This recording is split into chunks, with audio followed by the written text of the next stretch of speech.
Good evening, good evening, good evening. अच्छा लग रहा है आप लोगों को देख के कि आप इतने टाइम बाद भी मुझसे कनेक्टेड हो। Feeling happy. चलो ठीक है। अच्छा ठीक है, तो बेसिकली आज अपना सेकेंड लेक्चर रहेगा बच्चों, ठीक है। और ये वाले 2 टॉपिक हम करेंगे, ठीक है। देख लेंगे, 8-5 तक ले लूंगी तुम लोगों की क्लास, आगे मैम लेना चाह रही है तो ठीक है।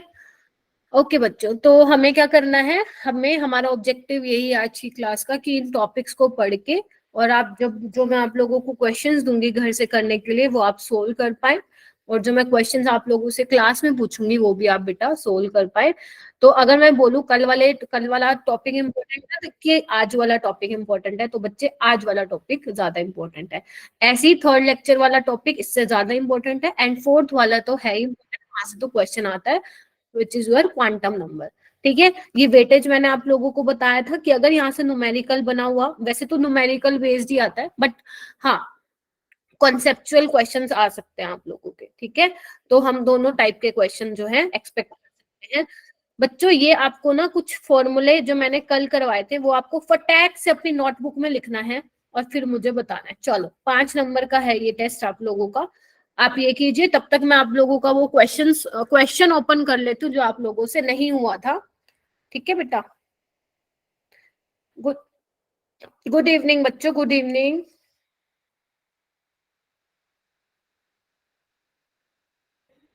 मेरे को आपने कहाँ भेजा था वो क्वेश्चन भाई?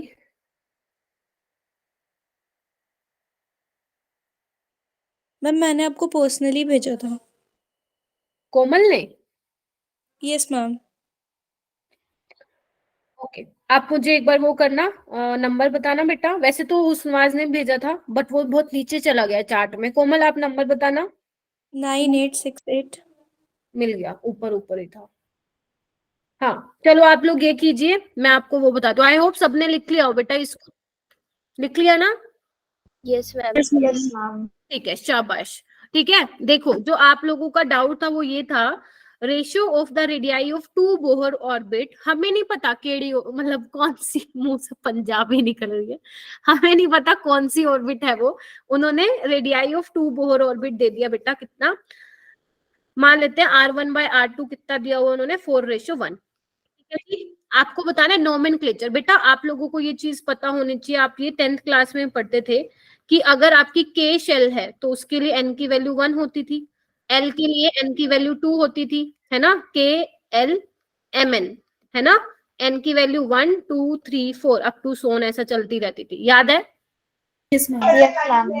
ठीक है, अगर याद है तो, और रेडियस का फॉर्मूला भी है, क्या लिखा आप लोगों ने यहाँ पे? फॉर्मूला बताओ मेरे को बच्चों। 0.529 वेरी गुड, ठीक है। तो Z तो सेम होगा, हाइड्रोजन है, और ये तो वैसे कैंसिल आउट हो जाएगा, ठीक है। तो क्या हो जाएगा, N1² बाय N2² बेटा, है ना। तो R1/R2 क्या है अपने पास, 4:1, तो N1² और N2²। अब आपको देखना है कि यहाँ पे N1 और N2 की पॉसिबल वैल्यूज कौन कौन सी हो सकती है मेरे बच्चों, है ना। N1 और N2 की पॉसिबल वैल्यूज कौन कौन सी हो सकती है, तो मुझे बताओगे थोड़ा सा कौन कौन सी हो सकती है? 2। हाँ 2 हो सकती है, और N2 की 1 हो सकती है, क्योंकि जब N1 को यहाँ पे 2 रखोगे तो 2 का स्क्वायर ये आ जाएगा 4। और क्या हो सकता है बेटा? ये हो सकता है N1 की वैल्यू 4 ले लूं और N2 की वैल्यू 2 ले लूं, हो सकता है क्या? Yes ma'am. 4 का स्क्वायर 16, 2 का स्क्वायर 4, तो फिर भी यही आ जाएगा, तो यानी कि ये पॉसिबल वैल्यू है, ठीक है। और जब बेटा N1 की वैल्यू 2 होगी तो कौन सी शेल होगी, L होगी।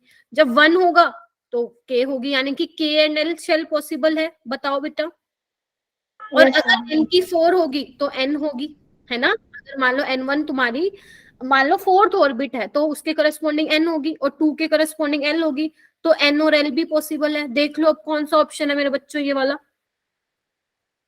ये है तुम्हारा K एंड L और N एंड L। एक मिनट रुकना, दिख नहीं रहा क्या मेरे, K and L, N and L, 2 and 3 both. Check करो बेटा, वो I नहीं है, वो L है बेटा, वो आपको I दिख रहा होगा, L है वो बेटा। मैम हाँ बेटा बोलो। मैम ये क्वेश्चन एक बार दोबारा समझा दो। आप अभी आया ना? नो मैम, बट मुझे मैम ये समझ नहीं आया, एन की पॉसिबल वैल्यू कैसे आई। देखो बेटा, ये इतना समझ में आ गया, ये वाला पार्ट आ गया ना। n1 square by n2 square मेरे पास 4:1 था बेटा। एक बार बताओ, n1 और n2 की वैल्यू में क्या रखूं कि मेरे पास ये रेशियो आ जाए 4:1।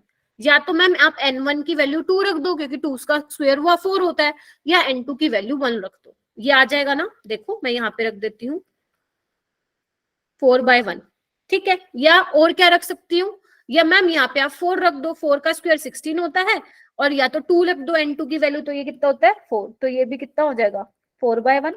तो ये पॉसिबल वैल्यूज है ना। तो n1 अगर 2 है तो क्या होगी, l वैल्यू होगी, n2 1 है, k होगी। इस तरीके से आप बता सकते हो, ठीक है, हो जाएगा। Yes ma'am. ठीक है, तो आप लोगों ने ये सारी लिख ली, velocity, angular momentum, wave number बताओ किसके बराबर होता है? 1/λ। Very good. Energy of photon बताओ, एनर्जी ऑफ फोटोन बताओ। हाँ जी, h nu. Very good, hc/λ। और एंगुलर मोमेंटम mvr।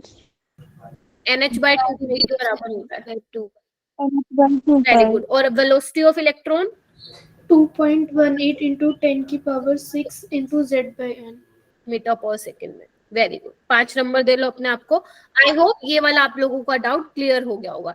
जो बच्चे क्लास में अभी आ रहे हैं, रिकॉर्डिंग ऑन है, आप लोग जब मैं यूट्यूब पे लेक्चर अपलोड होगा तो आप उसमें से देख लेना, ठीक है। अच्छा क्वेश्चन था बेटा ये वाला। चलें बेटा आगे, चलो चलो जल्दी से अपनी रफ नोटबुक निकालो, क्योंकि फेयर नोटबुक में आप लोगों ने, बच्चों ने ऑलरेडी इसके नोट्स अच्छे से बना रखे हैं क्लास के टाइम पे, ठीक है। जिन बच्चों ने शॉर्ट नोट्स नहीं बना रखे हैं वो इस क्लास में बनाते जाएंगे। मैं आपको बताती जाऊंगी कि क्या क्या चीजें आप लोगों को अपने शॉर्ट नोट्स में बनाने हैं। बेटा ट्राई करा करो, शॉर्ट नोट्स का मतलब होता है कि छोटे छोटे अपने वर्डिंग्स में आपको लिखना, लेकिन फिजिकल के चैप्टर्स में आपको फॉर्मूला शीट बनानी है, क्योंकि फॉर्मूला बेस्ड क्वेश्चन आते हैं, ठीक है जी। या जिसको एग्जाम दोस्त के नाम से मैंने अपलोड किया हुआ है। तो ट्राई करा करो जब भी आप किसी चैप्टर की फॉर्मूला शीट बना रहे हैं तो वो आपके हाफ पेज में सारे फॉर्मूलाज हो जाने चाहिए। अगर चैप्टर बड़ा है तो 1 पेज पे सारे फॉर्मूलाज हो जाने चाहिए, ठीक है। ठीक है, ट्राई किया करो कि 1 पेज आपका भरे। 1 पेज कैसे, आगे पीछे का बोल रही हूं मैं, है ना। 1 पेज मतलब आगे पीछे आपका, क्योंकि अगर आप शॉर्ट नोट्स में ही इतने सारे 3-4 पेजेस फिर भर दोगे तो फिर वो क्या फायदा हुआ उसका, फिर बहुत सारी चीजें इकट्ठी हो जाएंगी बच्चे को, ठीक है जी। Yes ma'am. चलो स्टार्ट करें फिर आज का। देखो बेटा, मैं एक बार ना रिकॉल करवा देती हूँ कल हमने क्या किया था। देखो कल हमने ये वाला चैप्टर स्टार्ट किया था जो कि तुम्हारा स्ट्रक्चर ऑफ एटम है। 3 क्वेश्चन हम एक्सपेक्ट कर सकते हैं नीट के एग्जाम में, ठीक है जी। अच्छा, और हमने क्या देखा था, हमने ना बेसिक टर्म्स देखी थी, लाइक आइसोटोप, आइसोबार, आइसोस्टर, आइसोडायाफर्स। इसमें से आइसोस्टर, आइसोडायाफाइज और आइसो इलेक्ट्रॉनिक काफी इंपॉर्टेंट थी, ठीक है। फिर हमने वेव नेचर और पार्टिकल नेचर की थोड़ी बहुत बात करी। बोहर मॉडल पार्टिकल नेचर पे बेस्ड था, है ना।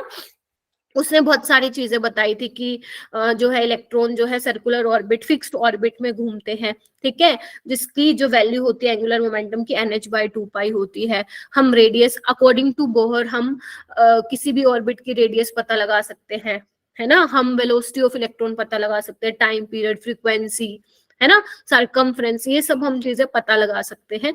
नेक्स्ट हमारे पास आता है एनर्जी। क्या इलेक्ट्रॉन जिस ऑर्बिट में प्रेजेंट है, क्या आप उसकी एनर्जी भी निकाल सकते हो? Yes ma'am, we can calculate. कैसे निकालोगे? तो हम कंसिडर कर लेते हैं जो इलेक्ट्रॉन के पास कुछ ना कुछ तो एनर्जी होगी ना, है ना। वेलोसिटी है, एनर्जी भी होनी चाहिए, ठीक है। ठीक है जी, तो क्या होगा, टोटल एनर्जी हम मान के चलते हैं E है, तो टोटल एनर्जी जो कौन सी होगी यहाँ पे, उसके पास काइनेटिक एनर्जी और बच्चा काइनेटिक एनर्जी और पोटेंशियल एनर्जी। तो टोटल एनर्जी का हमें डेरिवेशन नहीं करना है, ना ही आपको वो पेपर के लिए करना है, ना ही वो अपने नीट के एग्जाम के लिए करना है। ठीक है, आपको सिर्फ फॉर्मूला ध्यान रखना है कि अगर आपके सामने कोई भी क्वेश्चन आ जाता है रिलेटेड टू एनर्जी, तो you should know about the formula of energy of an electron. तो टोटल एनर्जी इलेक्ट्रॉन का बेटा फॉर्मूला क्या होता है, इसको अपनी नोटबुक में लिखेंगे। जो बच्चे शॉर्ट नोट्स बना रहे हैं वहां पे लिखो total energy of an electron, En is equal to, दोनों लिखेंगे ऐसे करके, ठीक है, box minus 2.18 into 10⁻⁻18 Z² by n², अगर वो जूल में बोल रहा है तो, ठीक है, minus 13.6 into Z² by n² electron volt per atom. ज्यादातर ये ज्यादा यूज होता है। गुड इवनिंग बच्चों, पॉपुलर जो है ये वाला फॉर्मूला है बेटा, जो कि पेपर में बहुत यूज होता है, ठीक है जी। अच्छा, इसके बारे में और क्या ध्यान रखना है, क्योंकि ये बोहर मॉडल में ही हम पढ़ रहे हैं, आज का आप लोगों ने टॉपिक देखा होगा। तो ये फॉर्मूला किसके लिए एप्लीकेबल है बेटा, सिर्फ हाइड्रोजन एटम के लिए या हाइड्रोजन लाइक पार्टिकल्स के लिए, है ना, हाइड्रोजन लाइक स्पीसीज के लिए, लाइक सिंगल, जो कि जिस मतलब सिंगल इलेक्ट्रॉन स्पीसीज होते हैं, ठीक है बेटा। पहली चीज, एन की वैल्यू सिर्फ इंटीग्रल वैल्यूज हो सकती है, क्योंकि total energy of electron is quantized. ऐसा नहीं है कुछ भी एन की वैल्यू ले लोगे, है ना, या तो 1 होगी या 1 2 होगी 3 होगी, ठीक है बच्चे। अगर मान लो एन की वैल्यू 1 है मेरे बच्चों, एन की वैल्यू 1 है मतलब वो ग्राउंड स्टेट है, एन की वैल्यू 0 से नहीं स्टार्ट होता है, समझ में आई बेटा। अगर एन की वैल्यू 2 है तो हम बोलते हैं फर्स्ट एक्साइटेड स्टेट। लक्ष्य क्लास में है बेटा, एन की वैल्यू 3 सेकेंड एक्साइटेड स्टेट, ऐसे सो ऑन चलता जाएगा मेरे बच्चों, ठीक है जी। अच्छा जी, 2 चीजें हो गई। अब देखो तीसरी चीज क्या लिखी हुई है, एक पॉइंट ये हो गया, एक पॉइंट ये हो गया, एक पॉइंट ये हो गया। द नेगेटिव साइन, काम की चीज बोल दी मैम ने। जो नेगेटिव साइन है वो क्या इंडिकेट कर रहा है बच्चे, वो ये इंडिकेट कर रहा है कि एनर्जी बहुत कम है, मतलब जो इलेक्ट्रॉन है वो कहाँ है, न्यूक्लियस के पास है, न्यूक्लियस के पास है। Electron is tightly bonded to nucleus या electron is bonded towards nucleus. जैसे जैसे मेरे बच्चों, जैसे जैसे ऑर्बिट नंबर बढ़ता जाएगा, जैसे जैसे एन की वैल्यू बढ़ती जाएगी, तो आपकी एनर्जी की वैल्यू भी क्या होती जाएगी बेटा, कम होती जाएगी। कम कैसे होगी, इधर आओ। एन की वैल्यू जैसे ही बढ़ेगी तो ये पूरी वैल्यू छोटी होगी। छोटी का मतलब क्या है, नेगेटिव में वैल्यू छोटी, यानी कि पॉजिटिव की तरफ जा रही है वो, तो एनर्जी बढ़ जाएगी ना मेरे बच्चों। क्लियर हो गया। अभी मैं आपको नीट का क्वेश्चन कराऊंगी इन 3 लाइनों पे बेस्ड, ध्यान से सुनना, ठीक है। इस फॉर्मूले पे बेस्ड नीट का क्वेश्चन कराऊंगी, ठीक है। इतना क्लियर हो गया बच्चों। तो यहाँ पे एक लाइन लिखो बेटा, एक लाइन लिखो, नोट करके लाइन लिखना। जो बच्चे शॉर्ट नोट्स बना रहे हैं उसमें ये नोट करके लिखो, नंबर ऑफ ऑर्बिट इंक्रीज, क्योंकि मुझे पता आप भूल जाओगे, number of orbit increase, energy increases, energy increases. लिखो एक पॉइंट, दूसरा पॉइंट लिखो, energy gap, energy gap, energy gap between two consecutive orbit decrease. ये समझ में आया? अभी बताऊंगी इसको प्रूव करके। वैसे हो सकता है जिन बच्चों ने पढ़ा हो उनको समझ में आ गया, जिनको नहीं आया समझ में अभी प्रूव करके दिखाऊंगी। पहले ये 2 लाइनें लिख लो। लिखो बच्चों, अभी तक मैम ने क्या बताया, अभी तक मैम ने बताया कि जो टोटल एनर्जी है वो sum of kinetic energy and potential energy है बच्चों। मैंने फॉर्मूला बताया, एन आपका ऑर्बिट नंबर है, ये किसके लिए एप्लीकेबल है, एन की वैल्यू इंटीग्रल वैल्यू होगी 1 2 3 अप टू सोन, ठीक है, अप टू इंफिनिटी, ठीक है। नेगेटिव साइन क्या इंडिकेट कर रहा है, electron is bonded towards nucleus, ठीक है। जैसे जैसे एन की वैल्यू बढ़ती जाएगी एनर्जी बढ़ती जाएगी। बेटा अगर मैं बोलूं आपकी एन की वैल्यू इंफिनिटी है तो मतलब एनर्जी 0 हो जाएगी, क्योंकि 1/इंफिनिटी क्या होता है 0, यानी कि इस केस में एनर्जी क्या होगी बेटा, मैक्सिमम होगी। मानते हो कि नहीं? पता है आप लोग एक काम किया करो, आपको एक बहुत अच्छी चीज बताती हूँ। जिन बच्चों ने मेरे से ये चैप्टर पढ़ा हुआ है तो मैंने डिटेल में शायद लिखवा रखा होगा। अगर मान लो आपको कोई चीज ऐसी लगती है ना जो आपने नोट्स में नहीं लिख रखी, हो सकता है ना, मान लो अब मैं पढ़ा रही हूँ, कोई नई चीजें मैं आप लोगों को बता रही हूँ, तो वो आप अपने नोट्स में नोट डाउन कर लो, है ना। आपको अलग से नहीं करना है, उसी नोट्स में नोट डाउन कर लो। बेटा अगर तुम्हें एनर्जी जूल में निकालनी है, जूल पर एटम में, तो उस केस में आपको ये वाला फॉर्मूला लिखना है Lakshya, minus 2.18 into 10⁻⁻18 z square by n square बेटा, z square by n square. z तुम्हारा एटॉमिक नंबर है, n तुम्हारा ऑर्बिट नंबर है। रेडियस में ऊपर n आता था, नीचे z आता था, तो डोंट बी कंफ्यूज। आप लोग बच्चे क्या करते हो, फॉर्मूले को घुमा देते हो, है ना, घुमाना नहीं है आप लोगों को, समझ गए। चलो समझ आ गई इतनी चीज, बहुत सारी चीजें बता दी मैंने एक ही स्लाइड में बेटा, Yes, ma'am. ठीक है। चलिए अब यहाँ पे देखो ऊपर मैंने क्या हेडिंग डाली है, सम एक्स्ट्रा पॉइंट्स। क्या डाली है, सम एक्स्ट्रा पॉइंट्स। बेटा देखो यहाँ पे ना, ये हालांकि तुम फिजिक्स में पढ़ते हो इन चीजों को, जो ये रिलेशन है ना कि kinetic energy is inversely proportional to distance, potential energy is inversely proportional to distance, है ना, और एनर्जी, तो ये सब आप फिजिक्स में पढ़ते हो। और ये क्वेश्चन भी आता है तुम्हारा नीट में, ये क्वेश्चन आया हुआ है, लेकिन फिजिक्स में आया हुआ है, ठीक है। तो केमिस्ट्री में आप रहने दो इसको, सिर्फ रीड आउट कर सकते हो, क्योंकि आई थिंक ये 12th में तुम्हारा चैप्टर आता है फिजिक्स में, क्योंकि जब मैंने 12th को ये चैप्टर रिवाइज कराया तो उनको ये रटी हुई थी चीजें, तो इट मींस आई थिंक उन्होंने 12th में पढ़ा होगा ये, क्योंकि तुम्हारी आवाज नहीं आई ना मुझे ठीक है। तो काइनेटिक एनर्जी का ये फॉर्मूला होता है, ये वैसे मैंने क्लास के टाइम भी बताया था, तो आप इसको ध्यान रख सकते हो। लेकिन बेटा केमिस्ट्री में हमें जो चीज ध्यान रखनी है ना, वो लिखो यहाँ पे, वो लिखो कि जो टोटल एनर्जी होती है ना बेटा, वो माइनस ऑफ काइनेटिक एनर्जी होती है। लिखो सारे बच्चे, जो टोटल एनर्जी होती है वो माइनस ऑफ काइनेटिक एनर्जी के बराबर होती है, और जो पोटेंशियल एनर्जी होती है वो 2 टाइम्स ऑफ टोटल एनर्जी होती है। और अगर मैं बात करूं पोटेंशियल एनर्जी और काइनेटिक एनर्जी, तो वो -2 इंटू काइनेटिक एनर्जी होती है, ठीक है। ये तीनों चीजें आपको केमिस्ट्री के लिए याद रखनी है बेटा। जैसे मान लो अगर तुम्हारी टोटल एनर्जी है -13.6 किसी भी ऑर्बिट के लिए ये, ठीक है, तो तुम्हारी काइनेटिक एनर्जी क्या हो जाएगी, +13.6 n स्क्वायर। क्लियर है मेरे बच्चों? Yes, ma'am. रखोगे, ये तीनों चीजें आप लोगों को याद रखनी है। इसको ऐड कर लो अपने शॉर्ट नोट्स में, जहां पे आप फॉर्मूला शीट्स बोलते हो जिसको, ठीक है, काम आएगी। चलूं आगे, चलूं? Yes, ma'am. ठीक है बेटा। अब बात आती है, हाँ हाँ लिख लो बेटा, लिख लो, लिख ली? Yes ma'am, thank you. Okay बेटा, अगर बेटा एक बार इसको पढ़ना, energy difference between 2 energy level, ठीक है। जैसे मान लो मैं यहाँ पे डायग्राम बनाती हूँ, ये है तुम्हारे पास, है ना,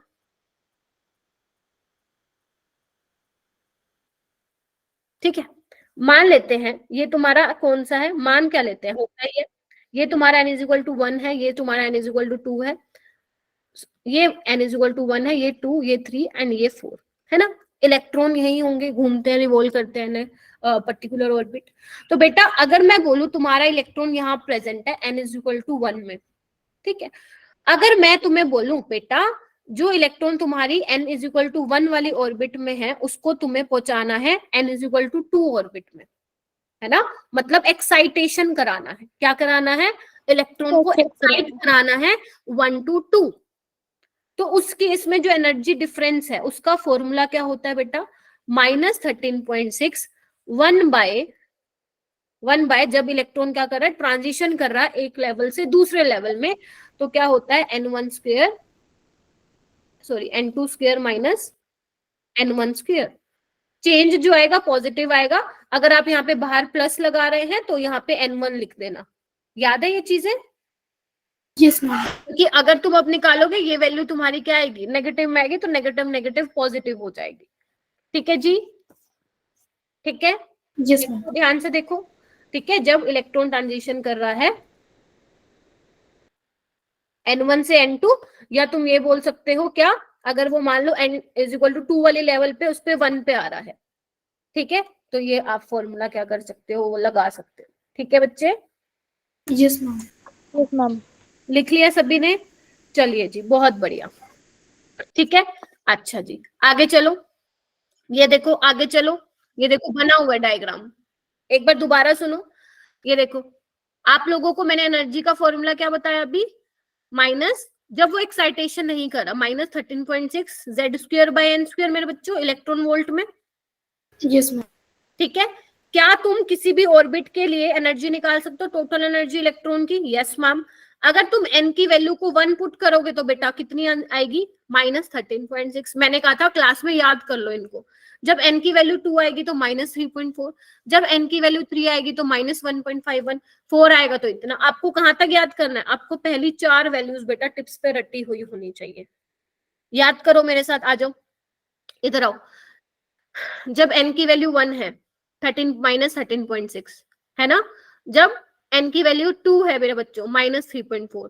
जब n की वैल्यू 3 है तो 1.51, 4 है तो 0.52, सॉरी 0.85, और 5 है तो 0.54। आपको पहली 4 ध्यान रखते हैं, -13.6, -3.4, -1.51, -0.85, खत्म। काम आएंगी ये। कई बार नीट में डायरेक्ट आ जाता है कि थर्ड ऑर्बिट के लिए टोटल एनर्जी क्या होगी, है ना, फोर्थ वाली ऑर्बिट के लिए टोटल एनर्जी क्या होगी। अगर उससे ज्यादा आता है तो आप निकाल के देख लेना, ठीक है। तो आप देख पा रहे हो बेटा, जैसे जैसे एन की वैल्यू बढ़ रही है, ये देखो एनर्जी इंक्रीज हो रही है, देख पा रहे हो, देख पा रहे हो मेरे। अच्छा, अगर मान लो तुम्हें गैप निकालना, एनर्जी गैप, अभी बताया ना मैंने ये वाला फॉर्मूला, ये देखो ये वाला, तो कैसे करोगे। अगर तुम्हें निकालना E2 - E1, मान लो तुम्हारा इलेक्ट्रॉन सेकेंड ऑर्बिट में है, उसको 1 पे आना है, ठीक है। तो कितनी एनर्जी रिलीज करेगा, देखो 10.2, E2 - E1 10.2। ये सिंपल, तुम ये भी इसको ऐसे भी समझ सकते हो, तुम्हारा इलेक्ट्रॉन मान लो n = 1 स्टेट में है मेरे बच्चों, जिसकी एनर्जी है -13.6। अगर तुम उस इलेक्ट्रॉन को सेकेंड वाली ऑर्बिट में भेजना चाहते हो तो एनर्जी देनी पड़ेगी ना, कि भैया ले एनर्जी और तू भाग। Yes ma'am. तो आपको कितनी एनर्जी देनी पड़ेगी, +10.2 देनी पड़ेगी, बोलो। Yes ma'am. मानते हो कि नहीं मानते हो, तभी इतनी आएगी ना, -13.6 + 10.2 आएगी ना 3.4। Yes, ma'am. अगर बेटा 10.1 भी दोगे ना तो भी नहीं उड़ के जाएगा वो, उड़ के इन द सेंस तब भी वो एक्साइट नहीं होगा। Are you getting my point. It means energy is quantised बेटा। तुम्हारा मन कर रहा है मैम मैं तो 9.1 दूंगा, दे दो, वो जाएगा ही नहीं, टपेगा ही नहीं वो।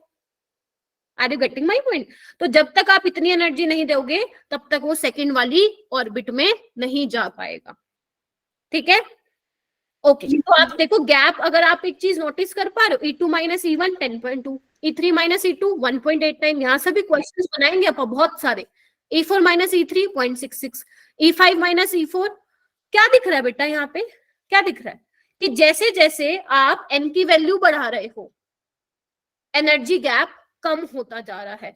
मतलब जैसे जैसे आप ऊपर जाते जाओगे तो एनर्जी गैप क्या हो रहा है बच्चों, कम होता जा रहा है। Can you see that. Yes, ma'am. क्या ये समझ में आ गया जो लिखा हुआ है यहाँ पे बेटा, यस मैम। पक्का। एक बार फिर देख लो सारे बच्चे, बढ़िया। तो यहाँ से भी क्वेश्चन बनाएंगे, जितनी भी मैं चीजें बोलूँ ना इंपॉर्टेंट है, वहां से क्वेश्चन बनाएंगे अपन, ठीक है। चलिए जी, आइए 44 स्टूडेंट्स है क्लास में, कम है, कल 51 थे, ठीक है। चलिए बेटा, उसके बाद देखियो, देखना बेटा, ये कुछ इंपॉर्टेंट डेफिनेशन लिखी हुई है जो कि आप लोगों को करनी है। पहली है आयनाइजेशन एनर्जी। बेटा क्या अगर N2 से N1 में गए, N2 से N1 में गए तो एनर्जी क्या बेटा, इतना है ना 10.2।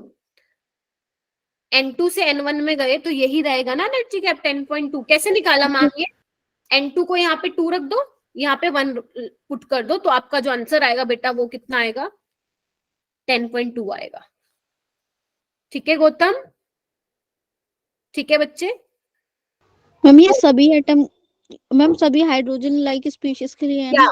या सिर्फ हाइड्रोजन या हाइड्रोजन लाइक के लिए, ठीक है। क्योंकि बोहर क्या है, बोहर का जो मॉडल है वो एप्लीकेबल ही सिर्फ हाइड्रोजन और हाइड्रोजन लाइक पार्टिकल्स के लिए, और ये इसकी लिमिटेशन भी है बेटा। Are you getting my point. एक एक चीज समझते हुए चलो, रट्टा नहीं मारना है, ठीक है। चलूं आगे, ये देखो अब ionisation energy. Ma'am ionisation energy तो आप पढ़ाते हो पीरियोडिक में, हाँ, तो यहाँ पे भी उसकी डेफिनेशन कुछ बदलेगी नहीं। तो बेटा देखो इसकी डेफिनेशन क्या है, minimum amount of energy required to liberate an electron. Electron को क्या करना है तुम्हें, निकालना है। कहां से निकालना है, ground state of an isolated atom is called as ionisation energy. Ground state से निकाल के उसको दूर ले जाना है, बहुत दूर, मतलब N2 क्या होगा इसमें, इन्फिनिटी होगा। N1 1 होगा, N2 इन्फिनिटी होगा बेटा। तो इस केस में जो एनर्जी आती है, जो आयनाइजेशन एनर्जी होती है, वो क्या होती है? Plus 13.6 Z² by N²। कुछ नहीं है, जो तुम टोटल एनर्जी निकालते हो ना, उसमें माइनस होता है, इसमें प्लस होता है। क्यों? क्योंकि इसमें आप एनर्जी दे रहे हो इलेक्ट्रॉन निकालने के लिए। याद करो, ionisation energy is always an endothermic process. याद आ रहा है? Yes, ma'am. तो बस यही डिफरेंस है, N2 इन्फिनिटी रहेगा इसमें। एक्साइटेशन का एक बार पढ़ लो, ये मैंने ऑलरेडी आपको एक्सप्लेन कर दिया बेटा। एक्साइटेशन एनर्जी है ना, डेल्टा ई निकालते हो आप। Amount of energy required to shift an electron from ground state to any excited state, उसको हम एक्साइटेशन एनर्जी बोलते हैं। अगर तुम्हें मान लो ग्राउंड स्टेट से उठा के किसी भी N2 वाली ऑर्बिट पे भेजना है, N3 पे भेजना है, तो क्या होगी? उसको हम बोलते हैं एक्साइटेशन एनर्जी। और ये दोनों एनर्जीज क्या होती है बेटा? पॉजिटिव होती है। ठीक है, यहाँ पे ग्राउंड की बात कर रखी है, हो सकता है वो आपको बोल रहा है 3 से 4 में फेंक दो, है ना, हो सकता है वो बोले 4 to 6 में चले जाओ। तो आपको बस वो फॉर्मूला ध्यान रखना जो मैंने आप लोगों को ये वाला बताया बेटा। जब जब इलेक्ट्रॉन ट्रांजिशन करेगा तब तब आप ये वाला फॉर्मूला लगाएंगे मेरे बच्चों। ठीक है, चलिए। Yes, ma'am. यानी कि हमें क्या पता चला इससे? हमें ये पता चला कि आयनाइजेशन एनर्जी और एक्साइटेशन एनर्जी क्या है? पॉजिटिव है। क्या है बेटा? पॉजिटिव। चलो एक क्वेश्चन करें, 1 2 3 3 क्वेश्चन, 3 नहीं 4 क्वेश्चन। चलो आओ, चलो तुम्हारी स्टार्ट। अब मैं नहीं बोलूंगी, अब तुम बोलोगे। मैं जितना बोलना था बोल गई, अब तुम बोलोगे। इतना बड़ा question. This is your Z² by N²। बच्चे क्वेश्चन पढ़ लो आराम से, क्वेश्चन बड़ा लंबा सा दिख रहा है तुम लोगों को, आराम से पढ़ो। 46 स्टूडेंट्स बेटा प्लीज जल्दी ज्वाइन करा करो। अगर आपको पता है केमिस्ट्री की क्लास 7 PM पे होती है तो रिमाइंडर लगा लिया करो, सो दैट मिस ना हो क्लास। क्योंकि आप अभी कुछ बच्चे आए हैं तो आपने आगे वाले टॉपिक्स जो मैंने रिवाइज करवाए हैं वो नहीं आपको फिर क्लियर होंगे। चलो बेटा क्वेश्चन करो, ध्यान से करना, बहुत ध्यान से पढ़ना, नेगेटिव नहीं करना है।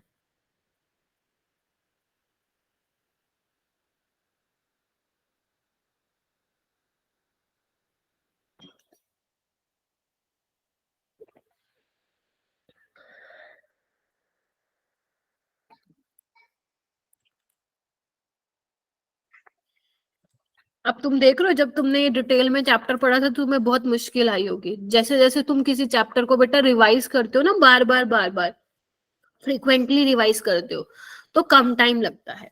मान लो तुम पहली बार रिवाइज कर रहे हो तो 2 घंटे, मान लो 3 घंटे लग गए, दूसरी बार रिवाइज कर रहे हो तो 2.5 घंटे, तीसरी बार 2, इस तरह से टाइम कम होता जाता है।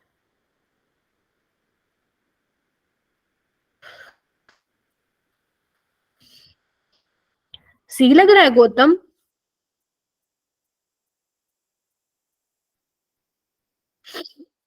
शिवानी क्या लग रहा है बेटा? प्रीति कह रही है बी लग रहा है। हाँ बोलो। मेरे को बी और सी दोनों ही लग रहा है। अच्छा, लक्ष्य, अंकिता, शिवानी और शिवानी ने तो बता दिया। अंकिता, तनिष्का, हुस्नवाज, मैम बी ही लग रहा है। बी या डी? सेकंड। सेकंड। सेकंड। लक्ष्य आज तेरा ध्यान नहीं है बेटा, इधर आओ। सारी इक्वेशन को छोड़ो, सारे ऑप्शन को छोड़ो, बी मतलब बी को छोड़ो, मैं ए और सी डी एक्सप्लेन करती हूँ, फिर बी पे आऊंगी। Equation can be use to calculate the change in energy, ये तो ठीक है ना, जब इलेक्ट्रॉन ऑर्बिट चेंज करेगा तभी हम ये वाला फॉर्मूला लगाते हैं, है ना? बताओ, यूज कर सकते हैं ना हम इसको?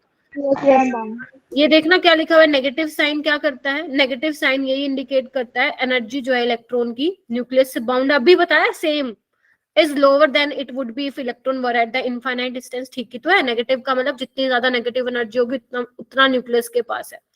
Larger the value of n, larger is the orbit radius. ये देखो ऑर्बिट रेडियस ठीक तो है, क्या होता है 0.529 n² बाय z होता है ना। तो अगर n की वैल्यू ज्यादा होगी तो रेडियस भी तो ज्यादा होगी ना मेरे बच्चों। Yes ma'am. तो डी Yes, कैसे ma'am. हो रहा है लक्ष्य बेटा? डी तो ठीक है, मैम उसमें लिखा है बेस्ड ऑन इक्वेशन। ठीक है, मान लिया तुम्हारी बात, ठीक है मान ली तुम्हारी बात। इधर आओ, इधर आओ, देखो n की वैल्यू इसी इक्वेशन से इसको मैं निकाल के दिखाती हूँ। n की वैल्यू जितनी ज्यादा होगी, चलो ये बना के दिखाते हैं मेरे को, ये बनाओ बेटा, बनाओ इसको। n की वैल्यू जितनी ज्यादा होगी, एनर्जी ज्यादा होगी, मतलब एनर्जी ज्यादा होगी ना, दूर होगा कहीं, और दूर ज्यादा होगा तो रेडियस ज्यादा होनी होगी, बताओ हाँ या ना। Yes ma'am. अब आओ बी वाले ऑप्शन पे। चलो मैंने मान लिया तुम डी वाले में अटक गए, ठीक है, चलो बी पे आओ। n is equal to 1, the electron has a more negative energy than it does for n is equal to 6, which means electron is more loosely bound in the smallest allowed orbit. ना ना ना ना, जब n की value कम होती है तो क्या होगा, वहाँ पे फोर्स ऑफ अट्रैक्शन ज्यादा होता है। नेगेटिव में वैल्यू ज्यादा होगी, और जब नेगेटिव में वैल्यू ज्यादा होगी इसका मतलब electron is tightly bound in the smallest allowed orbit, not loosely bound. तो इसी वर्ड को मेरे बच्चों पकड़ना था तुम लोगों को। क्लियर हो गया लक्ष्य? और जो बाकी बच्चों जो गलत बोल रहे थे, मैम एक बार फिर से बताना। जब एनर्जी, प्रीति, जब एनर्जी कम होगी, मतलब जब जितनी ज्यादा नेगेटिव होगी वैल्यू, मतलब जो इलेक्ट्रॉन है वो न्यूक्लियस से टाइटली बाउंड होगा, ठीक है। Yes ma'am. क्लियर है? चलिए, चलो ये वाला क्वेश्चन करो बेटा। According to Bohr theory, which of the following transition in the hydrogen atom will give rise to the least energetic photon? मतलब आपको E2 माइनस E1 बताना है, किसका सबसे कम होगा।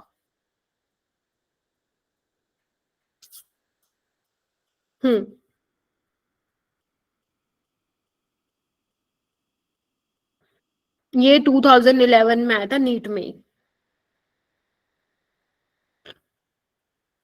लक्ष्य, नेक्स्ट क्वेश्चन में तुम्हें मौका प्रदान किया जाएगा, बट नॉट फॉर नाउ, अभी किसी और को देते हैं। चेतना, चेतना बताओ। अफरीन, अनुष्का, सुप्रिया, तमन्ना। सी मैम। सी होगा। तमन्ना बेटा एक्सप्लेन करो, आप इससे पहले वाली क्लास में भी आए थे ना? हाँ मैंने ज्वाइन किया था। अच्छा अच्छा ठीक है। सी कैसे आएगा तमन्ना, एक्सप्लेन कर दो। आपने अभी बोला ना कि जब हम एन की वैल्यू बढ़ाते हैं तब उसमें जो एनर्जी डिफरेंस होता है वो कम हो जाता है। वेरी गुड, ठीक है। तमन्ना मेरी फीडिंग इंडिया की स्टूडेंट है बेटा, आप लोग शायद नहीं जानते होंगे, टाइम के इशू की वजह से वो ये वाला बैच ज्वाइन करती है, ठीक है। ओके, तो yes, C answer is correct. सबका यही आया है? Yes ma'am. ठीक है। Yes ma'am. ओके बच्चों, आप निकाल भी सकते हो फॉर्मूले से, लेकिन आपको एग्जाम में इतना टाइम नहीं मिलेगा कि आप फॉर्मूले से निकाल पाओ मेरे बच्चों, ठीक है। तो इसीलिए आपको ऐसा देख के डायरेक्ट मार्क करना पड़ेगा। ये करो बेटा।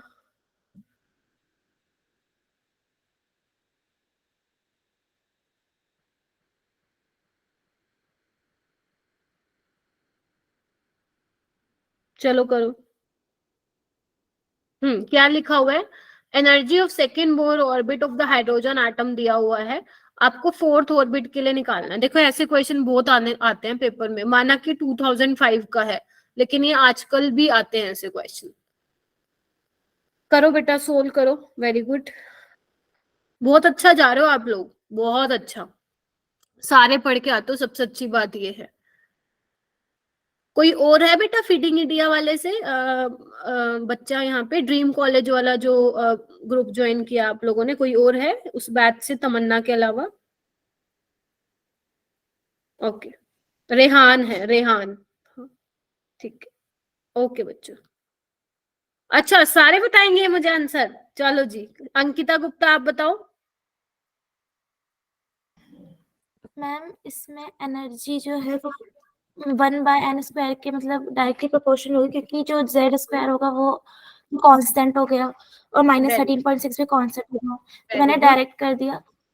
तो फिर मैम वैसे ही फिर E2/E4 निकाल दिया, तो n² की वैल्यू तब 2 हो जाएगी, और फिर इसमें भी इसमें 1 रहेगी, तो 4 जो 1 रेशियो निकल रहा है मेरा। ठीक है, क्या आ रहा है आंसर, क्या आ रहा है बेटा? फिर उसके बाद मैम उसके बाद फिर मैंने हाँ हाँ बोलो बोलो, बहुत सही बोल रहे हो बेटा, बोलो, कंटिन्यू करो। मैम फिर -13.6 से इंटू किया तो -82 किलो जूल मोल माइनस बना रहा है। ठीक है, सबका यही आ रहा है क्या? देखो, Yes, ma'am. ठीक है, तो यहाँ पे आप लोग क्या करोगे, N2 कितना है आप लोगों का, 2 का स्क्वायर, यानी कि यहाँ पे लिखोगे आप 4, है ना, ऐसे किया है क्या? तो ये कैंसिल आउट हो जाएगा 82 पे, तो yes, answer B is correct.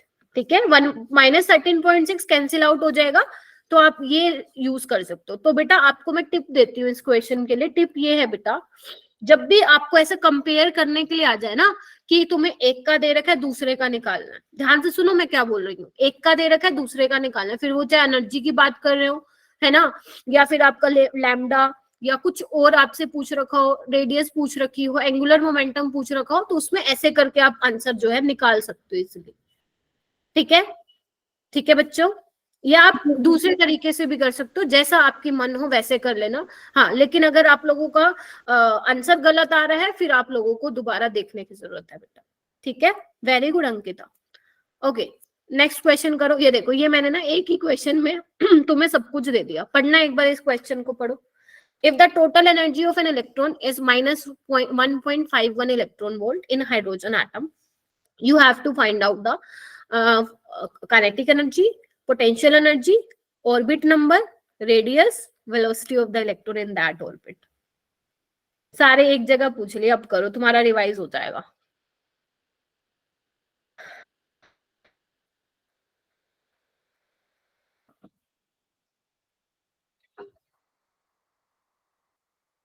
तमन्ना, आपने ये चैप्टर किया हुआ है ना स्कूल में बच्चे? Yes ma'am. Very good. चलो, सुहानी, तनिष्का, दक्ष, तमन्ना, कोमल, अनम, पीयूष है क्या क्लास में? Yes ma'am. पीयूष ट्राई करो बेटा, ये क्या आ गया, हाँ ट्राई करो। 2 पूजा है क्लास में, ठीक है, प्रियंका है, वर्षा है, वर्षा आई है आज, हाँ वर्षा भी है, करो भाई, स्टार्ट करो। 2 पीयूष है, 2 पूजा है क्लास में, खुशी है, कविता है, ज्योति आई है, ज्योति गर्ग, ज्योति गर्ग, यस मैम। बताओ ज्योति। मैम इसकी काइनेटिक एनर्जी तो आपने बताई थी कि total energy minus of kinetic energy के इक्वल होती है, तो काइनेटिक एनर्जी तो पॉजिटिव का 1.5, यानी कि एक तो निकल गया, शाबाश शाबाश शाबाश। ठीक है, चलो एक चीज तो निकल गई। सेकेंड अपन निकालते हैं पोटेंशियल एनर्जी। बताओ क्या रिलेशन होता है पोटेंशियल एनर्जी और उसका काइनेटिक एनर्जी, सॉरी किसी का भी निकाल लो। -2 -2k -2 के ई यानी कि काइनेट, तो -2 × 1.51 निकल जाएगा आंसर। चलिए, उसके बाद थर्ड आता है हमें ऑर्बिट नंबर, कैसे निकालेंगे? सृष्टि बताएगी, हाँ सृष्टि मैम बताओ। सबसे पहले हमें एनर्जी दे रखी है इसमें -1.51, तो इसको हम इक्वल रख देंगे -13.6 बाय n, क्योंकि z तो 1 है तो 1 रहेगा। उसके बाद हम n की वैल्यू निकाल लेंगे तो 9 आएगा। कितना आ रहा है? 9।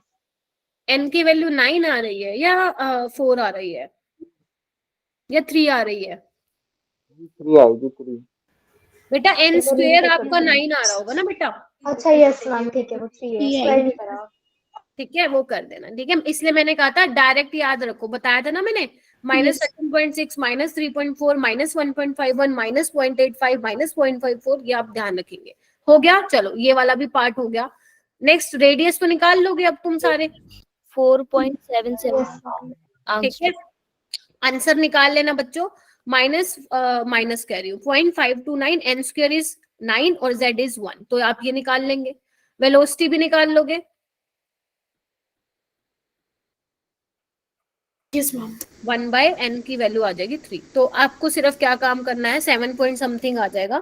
ठीक है, 0.7 समथिंग डेसिमल को आगे पीछे कर लेंगे आप, तो आंसर आप निकाल लेंगे। बाकी क्वेश्चन ऐसे करना था, kinetic energy, potential energy, orbit number, सारी चीजें आप लोगों की रिवाइज हो गई।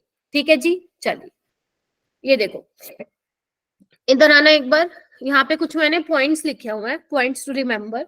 ये देखना, ये तो मैंने आपको ऑलरेडी बता दिया, ये दोबारा आ गई इस चीज शायद। Bore atomic model is applicable only for mono electronic species. जैसे देखो इसमें एक चीज लिखी हुई है यूरेनियम 91+, तो क्या इसके लिए भी बोहर एटॉमिक मॉडल एप्लीकेबल है? यस मैम एप्लीकेबल है, क्योंकि यूरेनियम को जो मास होता है बच्चे वो 292 होता है। 292 होता है, कितना होता है बताओ, बताओ। Uranium, sorry atomic number, I am so sorry, mass number बोल दिया मैंने, 92 होता है। 92 माइनस 91 करेंगे 1 आ जाएगा। तो यस ये भी क्या होगा, बोर मॉडल इस पे भी एप्लीकेबल है। ठीक है, ये देखो अगर मैं बेरिलियम 2+ ले लूं, सॉरी बेरिलियम 3+ ले लूं, वो भी हाइड्रोजन हीलियम लिथियम बेरिलियम 4 - 3 1। ठीक है, तो एग्जामिनर आपसे सिंपल क्वेश्चन भी घुमा के पूछ सकता है, ऐसे वो बड़े बड़े नंबर भी दे सकता है, तो डोंट बी कंफ्यूज। जैसे Na 10+ हो गया, 11 - 10 एक ही इलेक्ट्रॉन है। ठीक है, हो गया। Yes ma'am. चलो बच्चे, ओके अच्छा जी, यहाँ पे देखना एक बार, अगर बेटा मैं हाइड्रोजन एटम के लिए एनर्जी निकालू, टोटल एनर्जी इलेक्ट्रॉन की, तो क्या आएगी, -13.6 ही आएगी ना यस मैम। हाइड्रोजन के लिए। तो मैं फॉर्मूला क्या बताती हूँ आपको टोटल एनर्जी का, Z और N पे वो डिपेंड करता है, -13.6 Z²/N² बताती हूँ। क्या मैं 13.6 की जगह ये लिख सकती हूँ क्या, EH? बताओ। तो देखो ये फॉर्मूला लिखा हुआ है इन्होंने, काम का है ये फॉर्मूला। ठीक है, देखो बेटा अगर मान लो तुम्हारा Z सेम है, तो यानी कि आपका एनर्जी ये हो जाएगा EH × 1/N²। अगर N सेम है तो EZ = EH × Z²। आपको ये याद रखना है तो ठीक है, वरना आप लोग प्लीज सिंपल वाला ध्यान रखना, ये वाला फॉर्मूला। ठीक है, Z²/N² वाला फॉर्मूला ये याद करना है तो करो, मैं नहीं चाहती आप लोग फालतू का कंफ्यूज हो। हाँ लेकिन ये ऊपर वाली चीज जरूर ध्यान रख लेना। ठीक है मेरे बच्चों। Yes ma'am. चलो उसके बाद देख लेते हैं हाइड्रोजन स्पेक्ट्रम का मॉडल, क्योंकि भैया वो हाइड्रोजन और हाइड्रोजन लाइक पार्टिकल्स की बात कर रहा है। ठीक है, तो देखो सिंपल सी बात है बच्चे, ये आप लोगों ने ये पढ़ा होगा एमिशन एंड एब्जॉर्प्शन स्पेक्ट्रम। एक बार इसकी लाइंस पढ़ लो बेटा, ये क्या बोलता है, सिंपल सी है, डिटेल में तो नहीं जाएंगे अपन, कि when an electric excitation in is applied on hydrogen atomic gas, क्योंकि हम हाइड्रोजन की बात कर रहे हैं, एट लो प्रेशर, तो ब्लूइश लाइट एमिट होती है। ठीक है, when a ray of this light is pass through a prism, आपको दिख रहा होगा ये देखो यहाँ सब कुछ लिखा हुआ है। ठीक है, और जब रे पास होगी through a prism, spectrum of several isolated sharp lines आपको ऑब्टेन होगी लाइक दिस।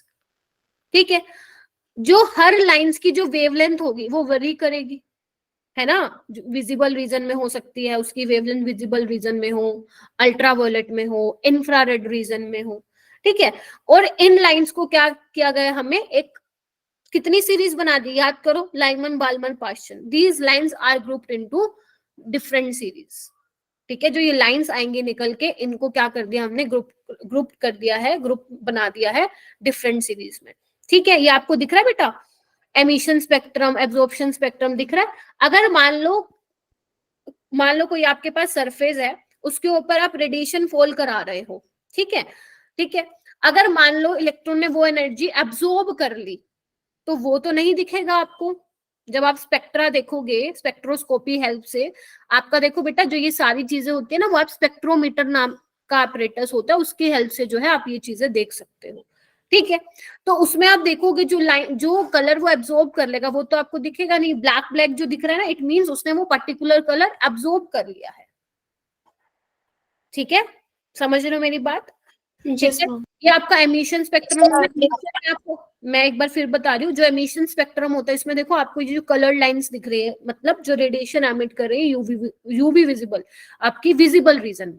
और जो ब्लैक ब्लैक आ रहा है, इसका मतलब क्या है, ये वाली एनर्जी, ये वाली वेवलेंथ वाली जो रेडिएशन है उसने एब्जॉर्ब करी होगी। ठीक है, एब्जॉर्प्शन में क्या दिख रहा है बेटा, एब्जॉर्प्शन में आपको ब्लैक ब्लैक लाइंस दिख रही होंगी, मतलब वही सेम है, उसने ये पर्टिकुलर एनर्जी की रेडिएशंस क्या कर ली होंगी, एब्जॉर्ब कर ली होगी। तो आपको कलरफुल स्पेक्ट्रम में ब्लैक ब्लैक लाइंस दिख रही हैं, ये आपका एब्जॉर्प्शन स्पेक्ट्रा है। और एमिशन स्पेक्ट्रम में आपको पूरे ब्लैक में ये कलर्ड लाइन दिख रही है।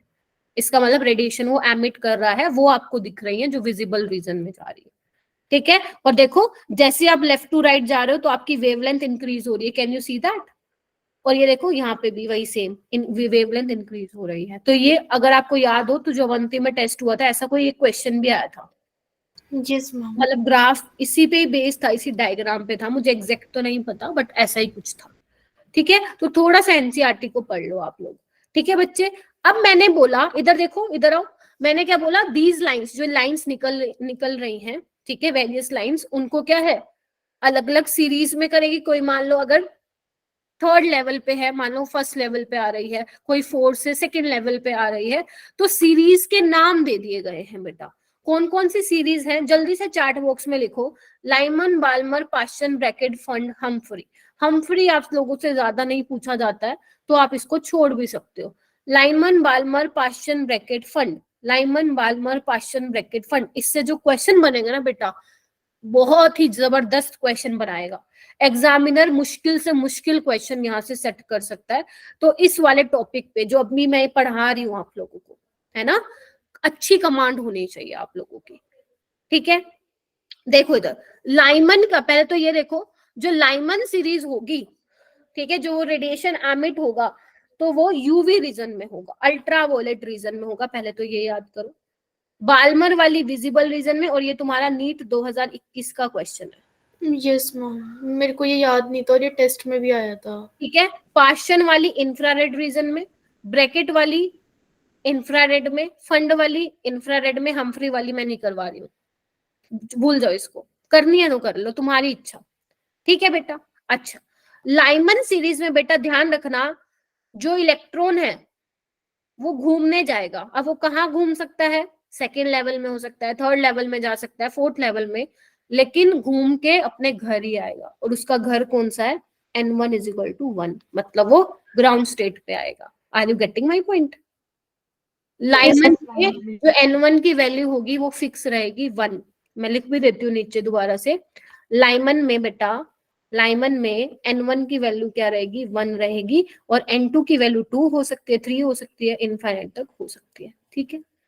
अगर मैं बात करूं बेटा बाल्मर की, तो बाल्मर भी घूमने जाएगा और घूम के आएगा कहाँ पे, सेकंड वाले, ठीक है। और n2 क्या हो सकता है यहाँ पे, 3 हो सकता है, 4 हो सकता है, 5 हो सकता है। ऐसी पास्चन भैया जी, पास्चन भैया जी भी घूमने जाएंगे, लेकिन घूम के आएंगे कहाँ पे, थर्ड वाली स्टेट पे। ये n1 की वैल्यू पर्टिकुलर सीरीज के लिए फिक्स रहेगी मेरे बच्चों, ठीक है। और n2 की वैल्यू 4, 5, 6 कुछ भी हो सकती है। क्लियर हो गया, ठीक है। अच्छा मैम, इसमें और क्या क्या बातें ध्यान रखनी है, बहुत सारी बातें ध्यान रखनी है बच्चे, ठीक है। अगर मैं तुम्हें बोलूं, अगर मैं तुम्हें बोलूं कि लाइमन की फर्स्ट लाइन कौन सी है, लाइमन की, लाइमन सीरीज की फर्स्ट लाइन कौन सी है, तो तुम मुझे क्या आंसर दोगे, 1, 2। This is your first line मेरे बच्चों, this is your first line, this is your second line, this is your third line. समझे गए कि नहीं समझे गए। Yes ma'am. अगर मैं तुम्हें बोलूं बाल्मर की सेकेंड लाइन कौन सी है, तो n2 बोलो, n1 तो फिक्स ही रहेगा, क्योंकि अभी मैं तुम्हें रिडबर्ग फॉर्मूला बताऊंगी, अभी दिखाऊंगी कैसे क्वेश्चन आए होंगे, ठीक है। अगर मैं तुम्हें बोलूं पास्चन की थर्ड लाइन कौन सी है, तो तुम बोलोगे n2 की वैल्यू 6 होगी, ठीक है जी। Yes ma'am. इसको अभी मत करो, ये मैं अभी जस्ट 2 मिनट में बताती हूँ, अभी इसको छोड़ दो, अभी मत करो, अभी मैं बता ही रही हूँ क्योंकि, ठीक है। अभी तक यहाँ तक ध्यान रखो, ठीक है। अच्छा जी, इधर आओ, इधर आओ, देखो जी, ये मैंने ऑलरेडी आप लोगों को एक्सप्लेन कर दिया। अब ये कुछ ग्राफ बने हुए हैं, ये मैंने बता दिया, E1 के करस्पॉन्डिंग एनर्जी 2, 3 और इनके गैप, ये सब मैंने बता दिया। ऑर्बिट नंबर के साथ कंसेक्यूटिव गैप जो है ना, एनर्जी लेवल, जो गैप है, energy gap between 2 consecutive orbit, वो घटता जा रहा है, देख पा रहे हो आप लोग, E2 - E1 कैसे वैल्यू कम हो रही है, ठीक है। ये लाइमन, बाल्मर, पास्चन कौन कौन सी सीरीज रेडिएशन एमिट करते हैं, कौन से रीजन में, वो दिया हुआ है, ठीक है मेरे बच्चों। अब आ जाओ ये वाले इंपॉर्टेंट, जो भी मैंने बताई ना, अपने शॉर्ट नोट्स में ये ऐड करो, अगर नहीं कर रखी है तो करो, ठीक है। सुनो, इधर आओ, इधर आओ बेटा। अगर मैं बोलूं फर्स्ट लाइन, अगर मैं बोलूं फर्स्ट लाइन किसी भी सीरीज की, अगर मान लो मैं बोलूं लाइमन की फर्स्ट लाइन, तो 2 होगी, बाल्मर की फर्स्ट लाइन 3 होगी। तो बेटा या तो तुम बोलो फर्स्ट लाइन, या तुम बोलो स्टार्टिंग लाइन, या तुम बोलो इनिशियल लाइन, बात एक ही है। ठीक है, समझे? Yes ma'am. ठीक है, और जो फर्स्ट लाइन होगी उसकी एनर्जी कम होगी और वेवलेंथ क्या होगी बेटा, ज्यादा होगी। ठीक है, जैसे मान लो लाइमन है तुम्हारे पास, ठीक है, उसकी फर्स्ट लाइन क्या होगी, n2 इज इक्वल टू 2 होगी और n1 1 होगा। अगर मैं बोलूं सेकेंड लाइन का मतलब क्या, n2 3 होगा और n1 1 ही होगा। ठीक है, अगर तुम गैप निकालोगे बेटा, इसका कम आएगा, इसका ज्यादा आएगा, है ना। E2 माइनस E1 निकालो ना, कितना आ रहा है 10.2, और आप वो निकालो, क्या बोलते हैं, E3 माइनस E1 निकालो। एक मिनट रुको, एक मिनट रुको, बाल्मर के लिए बताऊंगी वो।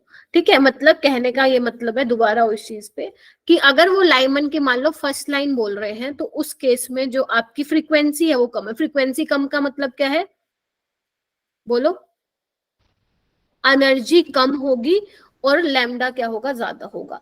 अगर तुम मान लो n2 3 ले लो और n1 1 ले लो, इस केस में ज्यादा आएगी एनर्जी। Yes ma'am. मानते हो कि नहीं मानते हो?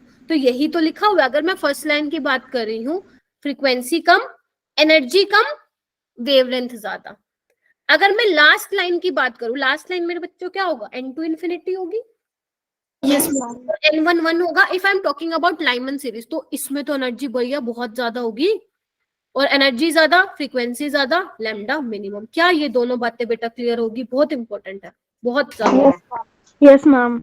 अच्छा बेटा, किसी भी सीरीज की फर्स्ट लाइन, किसी भी सीरीज की फर्स्ट लाइन को हम अल्फा लाइन बोलते हैं। ये इंपॉर्टेंट नहीं है, बट हाँ पता होना चाहिए। किसी भी सीरीज की सेकेंड लाइन, चाहे वो बाल्मर की हो, पास्चन की हो, ब्रैकेट की, उसको हम बीटा लाइन बोलते हैं। Third line gamma, alpha beta gamma, ये तीनों याद होना चाहिए। First line starting line, initial line, last line limiting line, marginal line. ठीक है, ये चीज आप ध्यान रखेंगे। लिख लिया सब बच्चों ने अपने नोटबुक में? Yes ma'am. Yes ma'am. और ध्यान रखना, फर्स्ट लाइन का मतलब है कम energy, maximum wavelength. Last line का मतलब है मैक्सिमम एनर्जी, मिनिमम वेवलेंथ। ठीक है, हो जाएगा, देखो। ठीक है, मैम। ओके। उसके बाद आओ, अगर तुम्हें एग्जामिनर बोलता है बेटा, अगर तुम्हें एग्जामिनर बोलता है total number of spectral lines बता दो। ठीक है, जैसे मान लो सपोज तुम्हारे पास मान लेते हैं n1 है तुम्हारे पास 3 और n2 है मान लो 7। तो जब इलेक्ट्रॉन 7 से थर्ड स्टेट में आएगा तो कितनी स्पेक्ट्रल लाइंस दिखाएगा? बीच बीच में कहाँ कहाँ वो जा सकता है? 7 से 6 में जा सकता है, 7 से 5 में जा सकता है ना, 7 से 4 में जा सकता है, 7 से 3 में जा सकता है। मानते हो कि नहीं मानते हो? Yes ma'am. जाएगा ना, बट हम ये पेपर के टाइम तो नहीं निकालने बैठेंगे बेटा, पेपर के टाइम तो नहीं निकालने बैठेंगे। इसके लिए हमारे पास फॉर्मूला होना चाहिए। तो बेटा जब भी तुम्हें, इधर आओ, जब भी तुम्हें नंबर ऑफ स्पेक्ट्रल लाइंस निकालना हो तो तुम्हें ये वाला फॉर्मूला यूज करना है, n2 minus n1 into n2 minus n1 plus 1 divide by 2। जैसे अगर मैं इस केस में निकालूं 7 माइनस 3 प्लस 1 कितना हो जाएगा, 5 डिवाइड बाई 2, तो कितनी लाइंस आ जाएंगी, 10। समझे? Yes ma'am. ठीक है, कब निकालना है? जब तुम्हें बोल रखा हो, क्या बोल रखा हो, total number of spectral lines. ठीक है, ये वाला फॉर्मूला मैंने क्लास के टाइम पे करवाया था, अब भूल जाओ। क्यों? एक ही याद रखो। ये फॉर्मूला कब है? जब मान लो तुम्हारा n1 फिक्स हो, 1 ही हो, तब तुम ये डायरेक्ट लगा सकते हो। बट मैं तो कहूंगी यही वाला याद रख लो, ये सब पे लग जाएगा। हाँ लक्ष्य? मैम आपने एक और बताया था ना कि n2 माइनस n1 करके जो नीचे जितने भी नंबर आएंगे वो ऐड कर दो, बस उतनी लाइंस आ जाएंगी। हाँ वो मैंने क्लास में बताया था, कर सकते हो, वैसे कर ओके सकते मैम। हो। ठीक है, अब मैंने तुम्हारे लिए, अगर वो वाला पता है, अगर वही वाला याद है तो वही वाला करो। जो बच्चे मुझसे फर्स्ट टाइम सुन रहे हैं या भूल गए हैं, तो मैंने अभी यहाँ पे तुम्हें फॉर्मूला भी बता दिया, क्योंकि जब जब टीचर पढ़ाता है तो कुछ नई चीज जरूर ढूंढ लेता है वो। ठीक है, तो आप इसको याद रख सकते हो। ठीक है, जब तुम्हें एग्जामिनर बोलेगा sorry total number of spectral lines, ठीक है। लेकिन बेटा क्वेश्चन तब आएगा ट्विस्ट, क्वेश्चन में तब आएगा ट्विस्ट जब तुम्हें एग्जामिनर बोलेगा नंबर ऑफ स्पेक्ट्रल लाइंस बता दो विच fall in particular series. Particular series का क्या मतलब है, तुम्हें एग्जामिनर बोल दे भैया लाइमन में ही फॉल हो रहा है वो, है ना, जो लाइंस आ रही हैं वो लाइमन में जा रही है या बाल्मर में जा रही है, उस केस में तुम्हें N2 माइनस N1 लगाना है, बहुत इंपॉर्टेंट है। N2 माइनस N1, N2 क्या है हायर एनर्जी लेवल, N1 क्या है fixed lower level of each series, क्योंकि तुम्हें पता है लाइमन के लिए N1 फिक्स है कितना 1, बाल्मर के लिए N1 फिक्स है 2, पास्चन के लिए 3, ब्रैकेट के लिए 4, है ना, फंड के लिए 5। क्वेश्चन करेंगे तब पता चलेगा। तो यहाँ पे मैंने क्या क्या बता दिया बेटा आप लोगों को, total number of spectral lines, तो ये वाला formula N2 minus N1 into N2 minus N1 plus 1/2। अगर वो पूछ ले total number of spectral lines which fall in a particular series, तो N2 माइनस N1, ये सब मालूम होना चाहिए, फर्स्ट लाइन वगैरह, ठीक है। और लाइमन किस किस रीजन में फॉल करती है रेडिएशन, ये आप लोगों को पता होना चाहिए। क्लियर है? Yes ma'am. ठीक है। उसके बाद आता है Rydberg formula. Rydberg formula for hydrogen atom, क्या होता है रिडबर्ग फॉर्मूला? ठीक है, रिडबर्ग फॉर्मूला होता है वेव नंबर या लैम्डा तुम्हें निकालना हो तो क्या होता है RH Rydberg constant into Z square 1/N1 square minus 1/N2 square. N1 क्या है लोअर एनर्जी लेवल, लिखो बच्चे लिखो लिखो, लोअर एनर्जी लेवल, और N2 क्या है मेरे बच्चों higher energy level, higher energy level. Clear है? लिखो इसको। इसमें एक और बात बतानी है मुझे, Z क्या है एटॉमिक नंबर है, वेवलेंथ तुम्हारी लैम्डा है, और वेव नंबर तुम्हारा न्यू बार है बेटा, लिखो इसको। अगर मान लो क्वेश्चन तुम्हें बोलता है, कई बार ना क्वेश्चन कहता है बेटा कैलकुलेट लैम्डा, कैलकुलेट लैम्डा, तो तुम्हें पता है क्या करना पड़ेगा, इसका रेसिप्रोकल लेना पड़ेगा। Can you observe that? देख पा रहे हो, ये ऑब्जर्व कर पा रहे हो? जब तुम्हें लैम्डा निकालना होगा इसका रेसिप्रोकल लेना पड़ेगा, ये सारा सोल्व कर दोगे, RH तुम्हारा रेसिप्रोकल में आने वाला है ना। तो बेटा डायरेक्ट वैल्यू ध्यान रखना, 1/R की वैल्यू होगी 912 आर्मस्ट्रॉन्ग। बड़े काम की चीज बता दी मैंने तुम्हें, अगर आर्मस्ट्रॉन्ग में वो पूछ रहा है तो 912। देखो ध्यान से देखो, ठीक है ठीक है। क्वेश्चन करेंगे अभी बहुत सारे डॉट, अभी ये सारी चीजें जो भी बहुत सारी लग रही होंगी, अगर आप लोगों ने बहुत पहले रिवाइज किया हुआ इस चैप्टर को तो बहुत सारी चीजें एकदम से माइंड में इकट्ठी हो गई होंगी। डोंट वरी, अभी क्वेश्चन करेंगे, ठीक है बच्चों, ये वाला फॉर्मूला, ठीक है। Yes ma'am. R की वैल्यू क्या होती है सेंटीमीटर में 109677 सेंटीमीटर इनवर्स बोल दो आप। बट नीट में सच बताऊं ये वाला इतना ज्यादा नहीं आता है, क्योंकि कैलकुलेशन बहुत ज्यादा हो जाती है। क्वेश्चन वही देगा एग्जामिनर जिसमें कैलकुलेशन कम हो, ठीक है मेरे बच्चों। चलिए क्वेश्चन करें, 1 2 3 4 5 क्वेश्चन करते हैं। चलो आओ, क्वेश्चन नंबर 1 करो बेटा।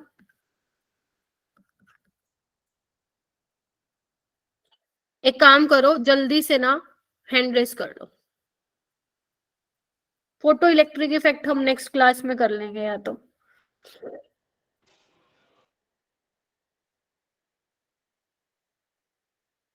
वेरी गुड, अरे क्या बात है, 15 बच्चों ने हैंड रेस कर लिया, अरे वाह वेरी गुड, शाबाश। 17 स्टूडेंट्स ने, 18, वेरी गुड।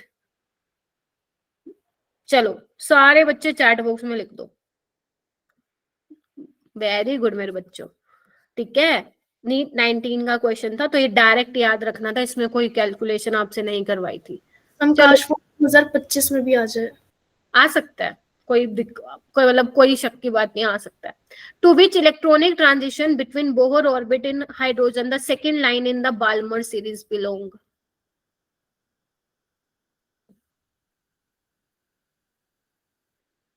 है ना, to which electronic transition between Bohr orbit in hydrogen the second line in the Balmer series belong? Balmer series में second line बताओ जी। बाल्मर का N1 तो फिक्स ही रहता है बच्चों, यस मैम। N1 क्या रहता है उसका 2, यस मैम।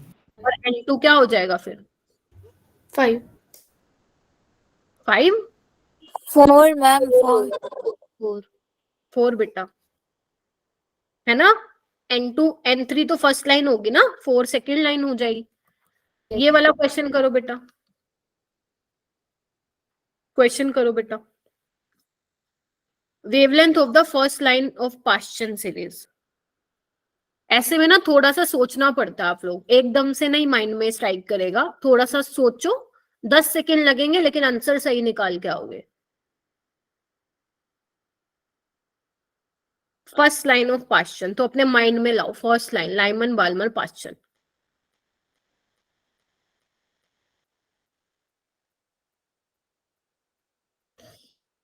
बायो की क्लास है क्या तुम्हारी 8 बजे? मैम का लिंक आया है क्या? Yes ma'am. Yes ma'am. अच्छा 8:15 का लिंक दिया उन्होंने, चलो कोई बात नहीं, 5 मिनट। चलो फोटो इलेक्ट्रिक इफेक्टिव काम करेंगे, कल ही कर लेंगे, अभी ये कर लो क्वेश्चन। हाइड्रोजन के लिए बताना है इसमें। हाँ हाँ हाइड्रोजन, क्योंकि हम पढ़ी ये पाश्चन सीरीज, ये सब हम सीरीज पढ़ते किसमें है? हाइड्रोजन स्पेक्ट्रम में।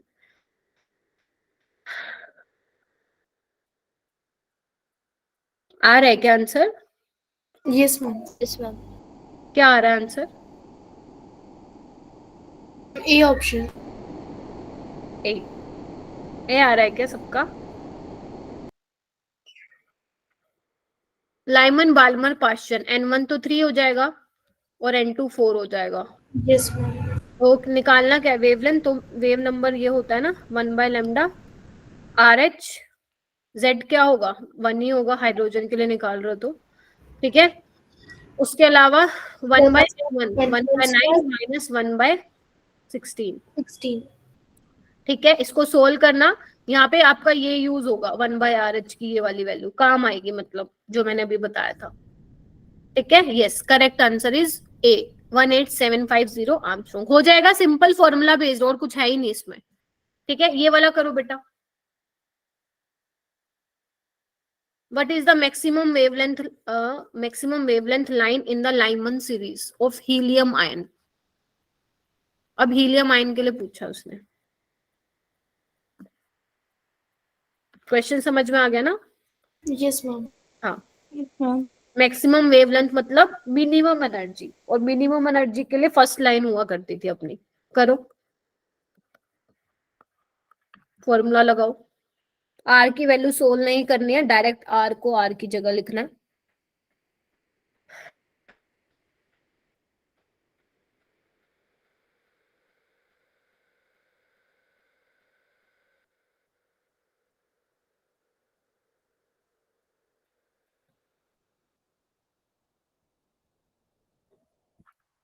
आ रहा है कुछ? Yes ma'am.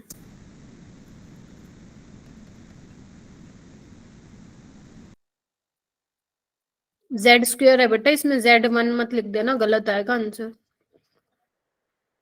सुहानी क्या आ रहा है? मैम मेरा 3r/4 आ रहा है। इसमें तो ऑप्शन में ही नहीं मैच हो रहा बेटा, ये तो। मैम मेरा C आ रहा है। मैम ए आ रहा है। मैम बी आ रहा है। डी भी बता दो किसी का आ रहा है तो। ठीक, देखो इधर इधर आओ, इधर आओ, ठीक है। वेव नंबर निकाल लेते हैं पहले, है ना। RH तो RH ही रखेंगे उसको, RH मत लिखना क्योंकि अब हाइड्रोजन नहीं है, हीलियम है, तो R रख देते हैं हम सिंपल। Z क्या होगा हीलियम का? हाइड्रोजन हीलियम यानी कि 2 का स्क्वायर 4। N1 क्या होगा बच्चे यहाँ पे? 1, और N2 कितना होगा? 2, तो 1/4 माइनस 1 तो कितना हो जाएगा? मैम ए ऑप्शन आ रहा है अब। एक मिनट रोको, 1/1 मैम इंफिनिटी हो। ठीक है, 3/4। अच्छा एक सेकेंड, मैंने नहीं, इन्फिनिटी क्यों होगा बेटा? मिनिमम एनर्जी है ना, मैक्सिमम वेवलेंथ पूछा। मैम वो 3r हो जाएगा, फिर हम उसका रेसिप्रोकल कर देंगे। ठीक है, तो ये कितना हो जाएगा? Z तो अपन ने लिख दिया हाइड्रोजन हीलियम, ठीक है। तो यहाँ पे क्या हो जाएगा? 3/4, ठीक है। तो 3r आ जाएगा, 1/λ आ जाएगा 3r। तो आपको लैम्डा निकालना है ना बच्चे। तो आप लोगों का कैसे आ रहा है सारे अलग अलग ऑप्शन? किसी का A आ रहा है, किसी का C आ रहा है। इन्फिनिटी ले लिया क्या? मैम मैंने इंफिनिटी ले लिया था मैक्सिमम, बाकी मैंने बच्चे? एनर्जी लेना। ठीक है बेटा, हाँ, आ गया। मिनिमम एनर्जी, अगर यहाँ पे होता ना मिनिमम वेवलेंथ तो आपका N2 इन्फिनिटी होता। गलती पता चल गई, तमन्ना आपका ए आ रहा था बेटा। मैम इसका डी आ रहा है। डी लिया था। ठीक है, ये वाला क्वेश्चन करो, चलो ध्यान से करना। Number of possible spectral line in the Brackett series in the hydrogen spectrum when the electron present in 9th excited state return to the ground state। अच्छा क्वेश्चन है ये बहुत, ध्यान से देखना बोल क्या रखा है क्वेश्चन में।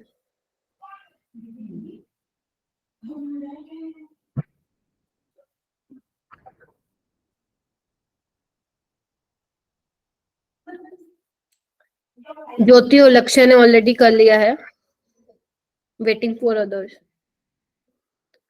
इकरा, इमरान, नाजो, विनय। बच्चे जो मेरे स्टूडेंट्स रेगुलर हैं, जो रेगुलर आते हैं क्लास में, ऐसे मत करो, मुझे अच्छा नहीं लगता है। आप लोग प्लीज हैंड रेज कीजिए। अगर आप गलत ही होगा ना ज्यादा से ज्यादा तो कोई बात नहीं, गलत होगा तो ठीक कर लेंगे। कविता आप बताओगे बेटा?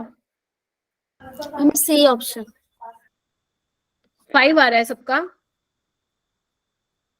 Ma'am A option. A option. और बताओ, और भी किसी का आ रहा है क्या अलग बेटा? मैम 5। मैम 5। क्वेश्चन देखो क्या बोला है। अगर मैं यहां से ये हटा देती ना तो फिर क्वेश्चन कुछ और होता, बट इसने ना, इधर आओ, इसने ये मेंशन करके ना आप लोगों को कंफ्यूज कर दिया है। उसने ये बोला आपको स्पेक्ट्रल लाइंस निकालनी है ब्रैकेट सीरीज में, सिर्फ सारी सीरीज में नहीं निकालनी है। तो आप यहाँ पे N2 माइनस N1 निकालोगे बेटा। N2 क्या है? 9th एक्साइटेड स्टेट का मतलब N2 की वैल्यू 10 है मेरे बच्चों। और ब्रैकेट के लिए ग्राउंड स्टेट क्या होती है? Lyman Balmer Paschen bracket 4th।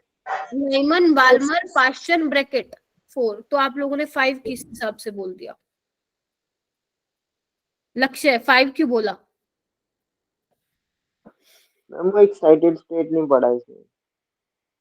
तुमने क्या 9 ले लिया था क्या? Yes ma'am. पिटाई करो अपनी, एक चाटा लगाओ मेरी तरफ से, ठीक है। N1 का मतलब जब आपकी फर्स्ट एक्साइटेड स्टेट हो तो हम बोलते हैं N2 की वैल्यू 2 होगी, है ना। जब बोलते हैं थर्ड एक्साइटेड स्टेट तो हम क्या बोलते हैं? 4, क्योंकि N1 1 होता है तो हम बोलते हैं ग्राउंड स्टेट, तो एक बढ़ता जाएगा ना बेटा, ठीक है। ओके, हो जाएगा, ये क्वेश्चन हो जाएगा बेटा। तो यानी कि इसमें इसका जो करेक्ट आंसर आएगा बच्चों ये। अगर मान लो वो पूछता total number of spectral lines तो आप लगाते ये वाला फॉर्मूला N2 माइनस N1, है ना। और यहाँ पे क्या होता आपका N2 minus N2 minus N1 plus 1/2। और ये ब्रैकेट सीरीज ना देता, ब्रैकेट सीरीज ना देता तो यहाँ पे N1 जो ग्राउंड स्टेट होती है आपकी 1 होती, N2 10। फिर देखो क्या आंसर आता तुम लोगों का, करना एक बार सोल्व। 21 आएगा। 15। अच्छा ठीक है, 21। 9 5 जा 45, मैम 45 आएगा। 45 आ रहा है ना? बोलो। Yes ma'am. Yes ma'am. हाँ भाई, तुम्हारी मैथ्स मेरे से ज्यादा अच्छी है, ऐसे मत करो। तो 45 आता, ठीक है। लेकिन उसने बोला हुआ है number of possible spectral lines in Brackett series, ठीक है। तो ब्रैकेट सीरीज का स्पेशली उसने पर्टिकुलर सीरीज का पूछा है तो हम ये वाला फॉर्मूला लगाएंगे बेटा। क्लियर हो गया? Yes ma'am. चलो, ये देखो ये लिमिटेशन है बेटा कुछ उसकी, किसकी? बोहर भैया जी की, है ना, क्योंकि बोहर को अभी हम वाइंड अप कर रहे हैं, ठीक है। सबसे पहले लिमिटेशन तो यही है कि मल्टी इलेक्ट्रॉन के लिए उसने कुछ नहीं बोला था। दूसरा, जो हम MVR is equal to NH/2 पढ़ते हैं ना, वो उसने किस बेसिस पे बताया? इसका कोई थ्योरेटिकल एक्सप्लेनेशन उसने नहीं दिया था, ये हमें कौन बताएगा? डी ब्रॉय बताएगा, ठीक है। अच्छा, उसने बोहर ने जो आपकी क्लासिकल फिजिक्स होती है और जो क्वांटम थ्योरी होती है उसको आपस में इंटर रिलेट किया without any theoretical application. This is not a very important line, ठीक है। 5th वाला इंपॉर्टेंट है कि Bohr theory does not explain the splitting of spectral line. देखो वो ये कह रहा है कि इस वाली एक्साइटेड स्टेट से इतनी उस पे आ रहा है, ग्राउंड स्टेट पे आ रहा है, लेकिन उसने स्प्लिटिंग नहीं बताई।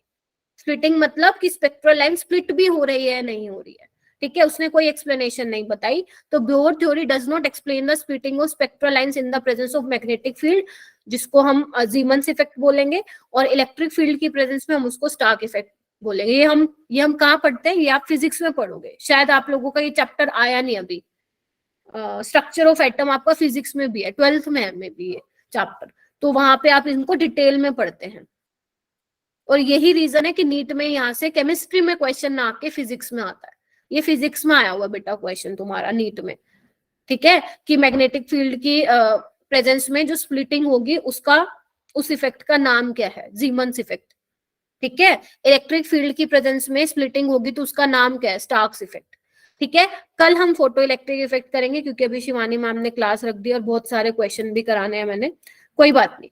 ये क्वेश्चन आप करके देखना, जो बोहर वाले हैं, सॉरी, जो आपके फोटो इलेक्ट्रिक वाले हैं जिससे हूं वो कर लेना, जिसको नहीं आता, जिसको मुझसे ही पढ़ना है फोटो इलेक्ट्रिक इफेक्ट, जो मेरे पे डिपेंडेंट है कि मैम रिवीजन क्लास लेके ही सोल्व होंगे, तो आप वो फिर जो हम नेक्स्ट क्लास आएगी उसके बाद कर लेना, बाकी क्वेश्चंस आप कर सकते हो।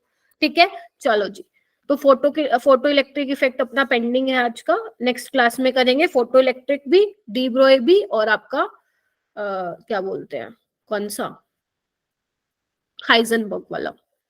ठीक है, ओके, फॉर्मूला बताओगे सारे, जिसको मैं बोलूंगी वही बताएगा। ठीक है, जुबैर आप बताओगी क्या फॉर्मूला बताया आज मैंने, इंपॉर्टेंट। आई नो फिजिक्स की क्लास है, 1 मिनट रुक जाओ, कोई दिक्कत नहीं है, जितनी लेट करोगे उतना ही फिर मैं लेट छोड़ूंगी। श्रेया और माही आए हैं क्या आज क्लास में बेटा, नहीं आए हैं क्या? ओके, प्रीति आप बताओगी।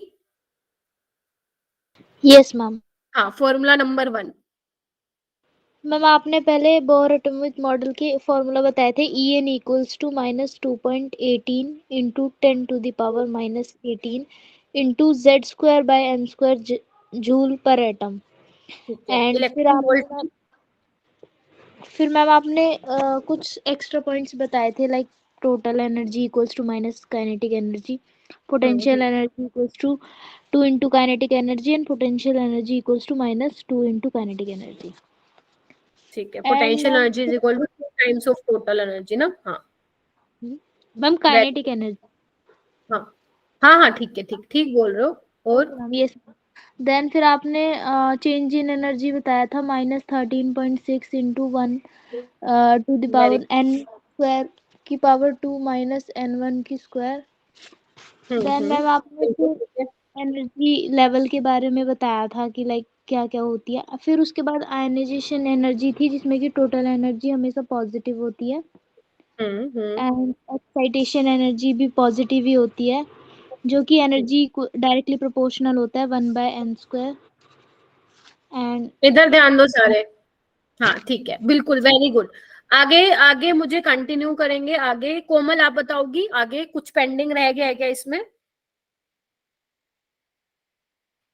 चेतना कुछ पेंडिंग रह उसके गया? बाद आपने कुछ इम्पोर्टेंट पॉइंट्स बताए थे। फर्स्ट लाइन पे हमारा लैम्डा मैक्सिमम होता है, फ्रीक्वेंसी मिनिमम हो जाती है। वेरी गुड, बिल्कुल और बोल।